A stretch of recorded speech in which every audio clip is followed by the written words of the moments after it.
Just got done watching season 2 of... That's right, Invincible. And I gotta say, they got the fire burning, and that thing's getting hotter and hotter. This season, the second half of the season 2 was fantastic. All the drama building up. You got Mark. I feel bad for the superheroes, man. They always just get shit on the entire time. He's getting his ass beat mentally, physically, emotionally. I mean, he lost his girlfriend. He should have died. You got Omni-Man's back. He's with these insects. He's overlord of these insects now. And then, oh, boom, he's gone. Broke his spine. And then he's back again. He's with Alan. My boy Alan might save him. I don't know. We're gonna find out. But then he goes to be executed, so maybe Omni-Man bye-bye again. He's not gonna die. Maybe. I don't know. But I feel there's a huge thing coming in the future. I had to talk about the finale. Episode 8. It was such a good fight scene, the whole sequence with the Brainiac man. I don't even know what his name was, but it doesn't really matter.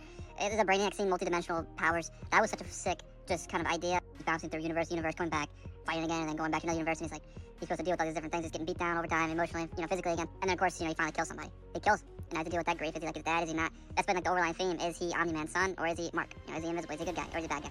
I love how they keep showing that he is just tested nonstop, and I feel bad for the guy. You gotta feel bad for him. I think they want you to feel bad for him. His mom got pieced up. Luckily, she's alive. But I gotta say, a lot of great action scenes, of course. The Martian scene was fantastic. But one of my favorite scenes, I feel like people probably don't, maybe they do appreciate, but I don't know, is I love Debbie and Mark sitting outside just talking. It kind of gives you a really human side of the whole superhero thing. It's one of my favorite scenes because there's such an emotional feel, and it makes you almost like emotional. It gives you this like real stakes that is this affecting him, and he's just trying to find a way out, or a solution is not there. The relationship's over. Poor Mark. Poor Amber. It's over. It's for the better. It's for the better, though, because Amber's gonna die. Eventually, she was going to die.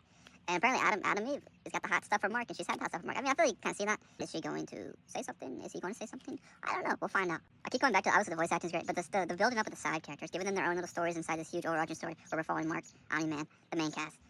There's so much volume. I feel the biggest thing for me this season was Donald. Donald battling PTSD. He's been dead. He's discovering us all because he's got a memory sap, and he's coming back, and he's dealing with PTSD, and he's able to help William and Rick.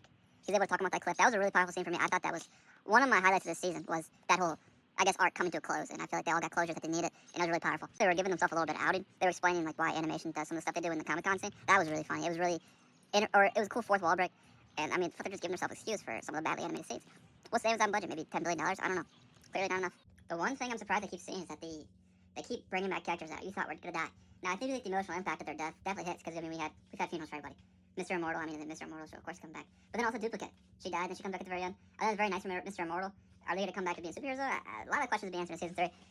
But like I said, these side characters are so good. There's so much depth to these side characters that you care so much about. I'm like, I was like, damn, she's actually gonna die. I wasn't sure if Rex was gonna die or not. I know they got the superhuman stuff, but still.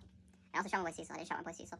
Still love that guy. So that's such a good job. And honestly, art. I know he's voiced on Mark Hamill, one of the best voice actors of all time, and that gives him, ahead of everybody else. But I mean, I love whatever art's in the scene.